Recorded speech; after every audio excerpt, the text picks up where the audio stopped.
तो मेरे प्यारे साथियों एवं प्यारे छात्र छात्राओं, इससे पहले वीडियो में आप 3.2 के बारे में पूर्ण रूप से समझ चुके थे।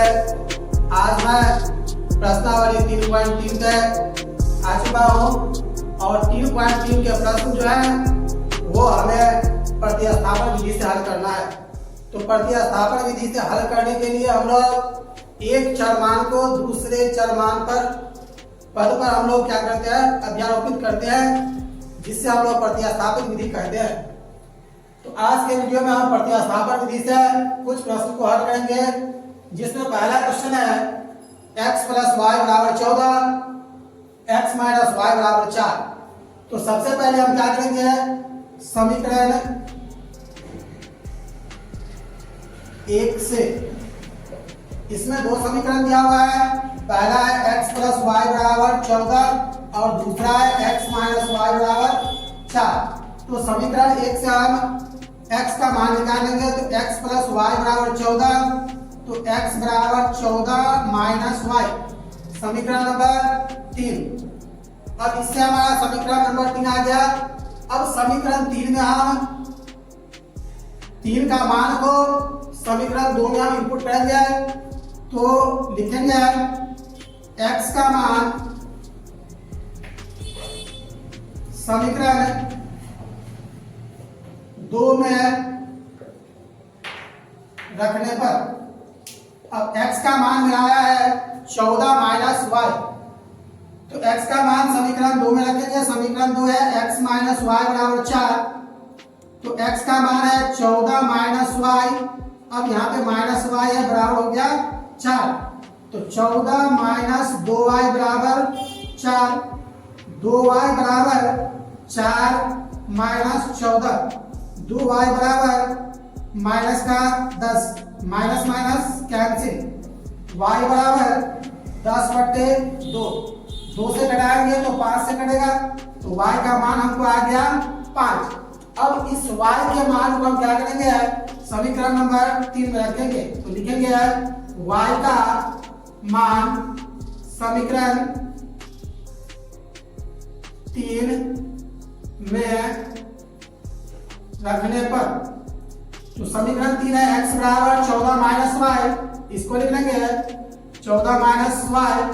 तो x बराबर y का हमें वैल्यू आया है 5, तो 14 - 5 = 9, यानी हमारा x का वैल्यू आ गया 5 और y का वैल्यू भी आया 5।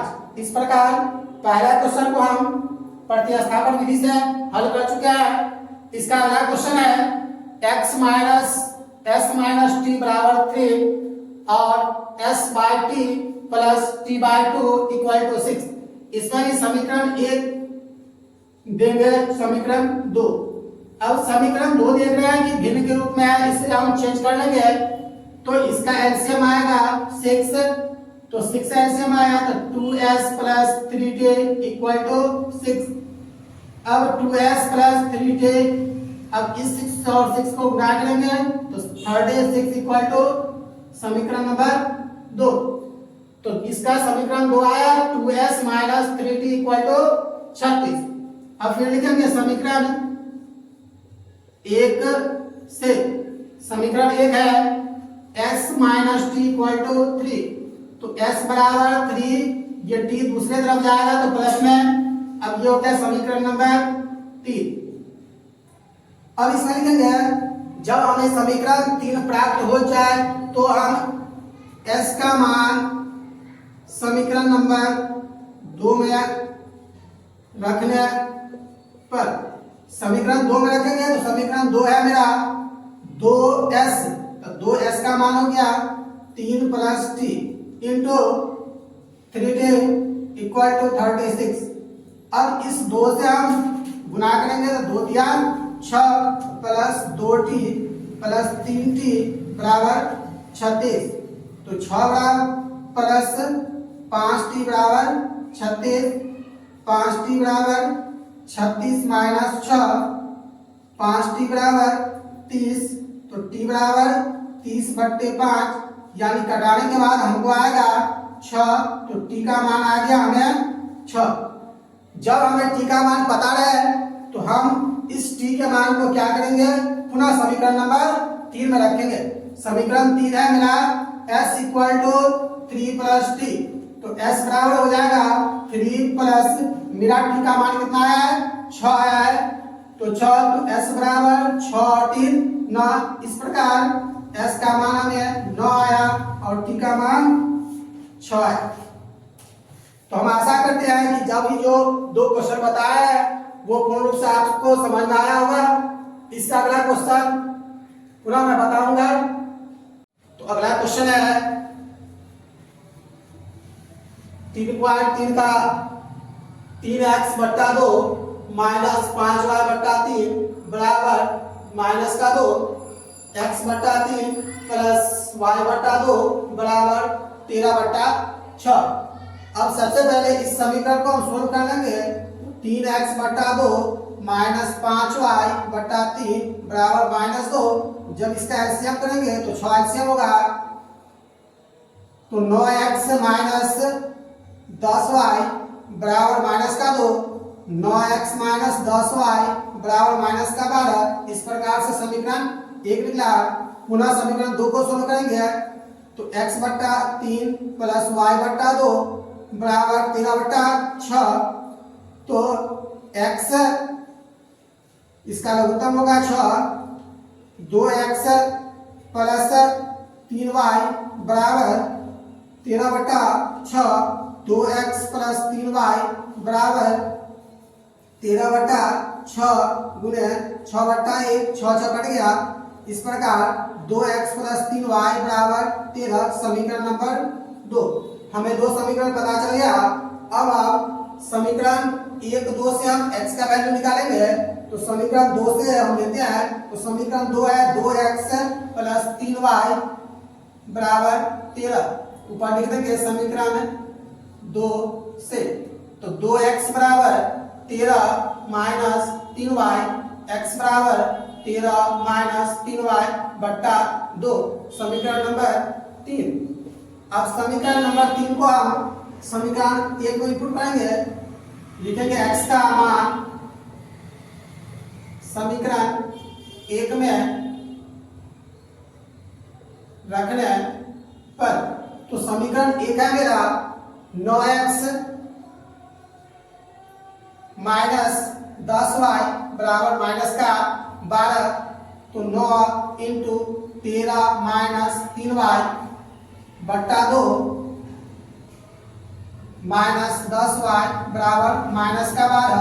अब इसको गुना करेंगे तो 13 नंबर 117 माइनस 9 दिया 27 y बट्टा 2 माइनस 10y बट्टा 1 बराबर माइनस का 12। अब पुनः इसको सोल्व करेंगे, 2 लघुत्तम हो गया 117 माइनस 27y, 10 गुना 20 बराबर माइनस का 12। अब 117 माइनस 27y माइनस 20y बराबर माइनस 12 गुने 2। अब इस प्रकार 117 माइनस 27 और 20 47y बराबर माइनस का 24 माइनस 47y बराबर माइनस 24। उसको उस साइड ले जाएंगे दूसरे साइड, तो माइनस का 117 होगा माइनस 47y बराबर, दोनों को ऐड करना है तो 7 4 11 का 1, 2 1 3 1 4, 1 1 2, माइनस का माइनस माइनस कैंसिल, y बराबर 241 बट्टा 47। अब इसको जब हम भाग करेंगे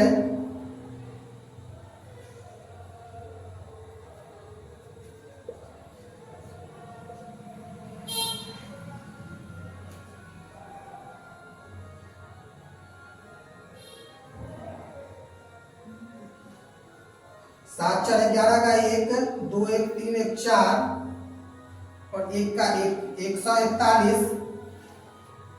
तो जब इसको हम भाग करेंगे तो 3 सत्ते 21 का 1 हाथ से 2, 3 चौका 12, 2 14, ये पूर्ण रूप से कट जाता है, यानी y का मान मेरा कितना आया 3। अब y का मान को क्या करना है समीकरण 3 में रखने पर, तो y का मान समीकरण 3 में रखने पर, तो समीकरण 3 है मेरा x बराबर 13 माइनस 3y बट्टा 2, तो 13 माइनस 3 गुने y का मान मेरा आ गया है 3 बट्टा 2, 13 माइनस 3 दिया 9 बट्टा 2, यानी 4 बट्टा 2, जब 2 से कटाएंगे तो 2 दूना 4, तो इस प्रकार मेरा x का मान आया 2 और y का मान आया 3। आप समझ चुके होंगे कि इसी प्रकार से अन्य क्वेश्चन जो 3 बचा हुआ है इसे बनाने का प्रयास करेंगे। और आपको यदि अच्छा वीडियो लगा हो तो इसे सब्सक्राइब और लाइक अवश्य करेंगे। मैं आशा करता हूं कि आप सभी छात्र छात्रा अच्छे ढंग से इसे समझ चुके होंगे और समझने का प्रयास भी करेंगे। यदि किसी प्रकार का समस्या हो तो आप इस चैनल के कमेंट बॉक्स में अवश्य लिख सकते हैं। अब मैं अगला क्वेश्चन नंबर 2 3.3 का ही बताऊंगा। तो इसी अध्याय का अगला क्वेश्चन है question number 2x plus 3y बराबर 11 और 2x माइनस 4y बराबर -24 को सबसे पहले हमें प्रतिस्थापन विधि से हल करना है। और कह रहा है इसमें m का वह मान ज्ञात कीजिए जिसके लिए y बराबर mx प्लस 3, यानी हमारा जो x और y का मान आएगा वह मान इस पे हम इनपुट करेंगे और दोनों पक्ष इक्वल होना चाहिए। तो सबसे पहले हम प्रतिस्थापन विधि से x और y का वैल्यू निकाल लेते हैं।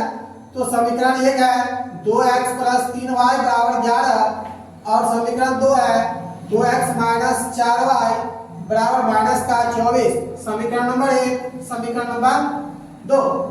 अब लिखेंगे समीकरण 1 से, तो समीकरण 1 है 2x प्लस 3y बराबर 11, तो 2x बराबर 11 माइनस 3y, x बराबर 11 माइनस 3y बट्टा 2, समीकरण नंबर 3।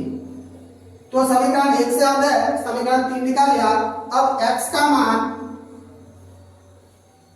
मान समीकरण 2 में रखने पर, तो समीकरण 2 में x का मान रखेंगे तो 2x का मान है मेरा 11 माइनस 3y बट्टा 2 माइनस 4y बराबर -24।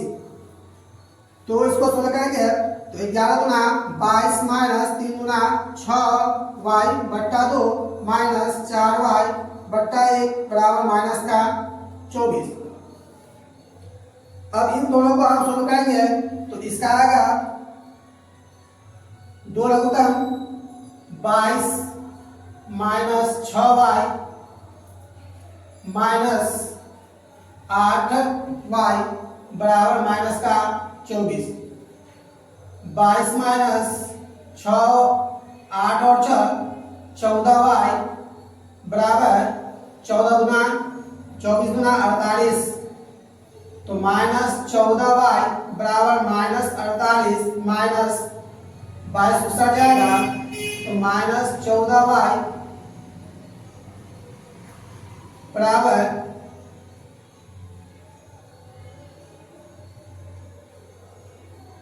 0, 4 और 2 6 माइनस का 60, तो y बराबर 60 बट्टा 14, 14 पंचे 8 2 10 का 0 4 2 6 7 माइनस का 70, तो 14 पंचे 70, तो y का मान आया मेरा 5। अब y का मान हमें किसमें रखा है समीकरण नंबर 3 में, y का मान समीकरण 3 में रखने पर, तो y का मान निकालने x का मान निकालने के लिए समीकरण 3 में रखेंगे y का मान, तो x बराबर 11 माइनस 3y जो समीकरण 3 है बट्टा 2, तो 11 माइनस 3 गुणे 5 बट्टा 2, 11 माइनस 15 बट्टा 2 माइनस 4 बट्टा 2, तो 2 गुना 4। इस प्रकार से हमें x का मान आया -2 और y का मान आया 5। अब इसी क्वेश्चन में कह रहा है कि m का वह मान ज्ञात करना है जिसके लिए y बराबर mx प्लस 3, तो y बराबर mx प्लस 3, तो y का मान आया 5, mx का मान आया -2 प्लस 3, तो 5 बराबर -2m प्लस 3, 5 -3 बराबर -2m, 2 बराबर -2m, m बराबर -2/2, यानी इस प्रकार m का मान कितना आएगा -1। तो अगला क्वेश्चन है आपका क्वेश्चन नंबर 3, जिसका पहला क्वेश्चन है, इसमें कुल आपको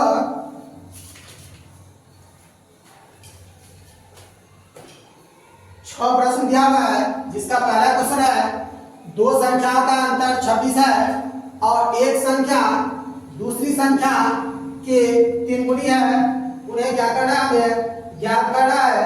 तो सबसे पहले हम इस प्रकार के प्रश्न में यानी वाक्य वाला प्रश्न में हम मान लेते हैं कि माना कि पहली संख्या या एक संख्या मान सकते हैं, पहली संख्या क्या है, x है और दूसरी संख्या बराबर y है, यानी एक संख्या x है और दूसरी संख्या y है। तो हमें क्या है कि दो संख्याओं का अंतर क्या है, 26 है। तो लिखेंगे प्रश्न से x माइनस वाई बराबर कितना, 26। समीकरण 1 पुनः अगला स्टेप है, एक संख्या दूसरी संख्या की 3 गुनी है, तो एक संख्या माने x और दूसरी संख्या y है, तो पहली संख्या बराबर y का 3 गुना यानी x बराबर 3y। इस प्रकार से समीकरण नंबर 2 पता चला। अब इससे हम x और y का वैल्यू निकालेंगे, तो लिखेंगे x का मान समीकरण 1 में रखने पर समीकरण 1 है x माइनस वाई बराबर 26, तो 3y माइनस वाई बराबर 26, तो 2y बराबर 26, y बराबर 26/2, तो y बराबर 13। अब इस y के मान को y का मान समीकरण 2 में रखने पर तो समीकरण 2 है x बराबर 3y यानी x बराबर 3 गुने 13, x बराबर 39। इस प्रकार हम देखते हैं कि x का जो वैल्यू है वह y के वैल्यू, x का वैल्यू जो है वो y के 3 गुने के बराबर है। इस प्रकार हम कह सकते हैं कि 39 13 का 3 गुना है। तो इस प्रकार के क्वेश्चन को हम सबसे पहले मान लेंगे और मान करके हल करेंगे। शेष जो आपका इसमें 4 क्वेश्चन और 5 क्वेश्चन और है, उस क्वेश्चन को भी इसी प्रकार से मानकर बढ़ाएंगे। आपका दो संपूरक कोणों में बड़ा कोण छोटे कोण से 18 डिग्री अधिक है, तो उन्हें ज्ञात करना है। सबसे पहले हम समझेंगे कि संपूरक कोण 180 डिग्री का होता है। तो इसमें कह रहा है कि दो संपूरक कोण में बड़ा कोण छोटे कोण से 18 डिग्री अधिक है, तो उन्हें ज्ञात करना है। तो मान लेंगे, माना कि दो संपूरक कोण में बड़ा कोण बराबर x, छोटा कोण बराबर y। अब इससे दो संपूरक कोण का मान कितना होता है, 180 डिग्री। अब लिखेंगे प्रश्न से x प्लस y बराबर 180 डिग्री। समीकरण 1 पुनः कह रहा है कि बड़ा कोण छोटा कोण से 18 डिग्री अधिक है, यानी बड़ा कोण से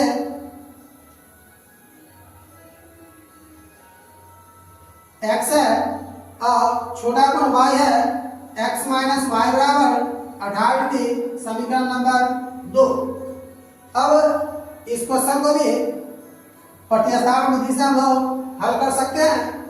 तो मैं जो इसका इम्पोर्टेंट था उसे मैं बता दिया, आप लोग इसे घर पे बनाने का प्रयास करेंगे। मैं 2 समीकरण निकाल दिया हूँ, आप लोग इसे हल करके x और y का मान निकालेंगे। इसी प्रश्नावली नंबर 3.3 का क्वेश्चन नंबर तीसरा का 5वां क्वेश्चन है, यदि किसी भिन्न के अंश और हर दोनों में 2 जोड़ दिए जाए तो 9/11 हो जाती है। यदि अंश और हर दोनों में से 3 जोड़ दिया जाए तो 5/6 हो जाता है। तो वह भिन्न क्या होगा? तो हम माना कि भिन्न बराबर, भिन्न का अंश बराबर x, हर बराबर y, तो भिन्न हो गया x/y। अब प्रश्न कर रही है x + 2, यानी भिन्न में अंश में 2 जोड़ना और हर में भी 2 जोड़ना है, बराबर हो जाती है 9/11 का। अब इसको क्रॉस मल्टीप्लिकेशन करेंगे तो 11x + 22 बराबर 9y + 18, 11x माइनस 9y बराबर 18। 22 को दूसरे साइड ले जाएंगे तो माइनस में आएगा, तो 11x माइनस 9y बराबर माइनस का 4, समीकरण नंबर 1।